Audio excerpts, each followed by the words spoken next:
Hello guys, நீங்க என்ன topic பார்க்க போறோம் பாத்தீங்கன்னா இன்ஜெக்ஷன் சைட்டும் அதோட ஆங்குலேஷனும் அதோட யூசஸும் அப்படின்னு பார்க்க போறோம். ஃபர்ஸ்ட் நம்ம வந்து 4 டைப் ஆஃப் இன்ஜெக்ஷன் சைட் இருக்கு. என்னன்னு பாத்தீங்கன்னா இன்ட்ராமஸ்குலர், இன்ட்ராடெர்மல், இன்ட்ராவீனஸ், சப்குட்டேனியஸ்.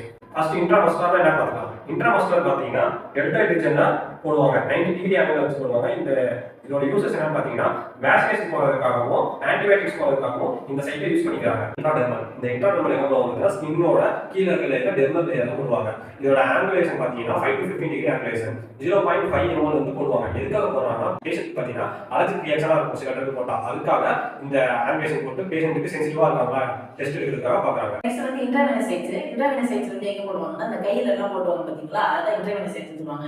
இது என்ன கொடுப்பாங்கன்னா இந்த குளுக்கோஸ் பெட்ராட்ரிஷனா இதுல எல்லாம் பண்ணுவாங்க. இது வந்து 25 டிகிரி ஆங்கிள் பண்ணுவாங்க. நெக்ஸ்ட் வந்து சப்கியூட்டேனியஸ் வந்து எந்த இடத்துல போடுவாங்கன்னா அந்த அம்பிளிக்கல் ரீஜனுக்கு கீழே போடுவாங்க. எதுக்காகனா இந்த டயபெட்டிக் பேஷண்ட்க்கு இன்சுலின் கொடுக்கறதுக்காக அந்த இடத்துல போடுவாங்க. இந்த வீடியோ உங்களுக்கு யூஸ்ஃபுல்லா இருந்துச்சுன்னா லைக் பண்ணுங்க.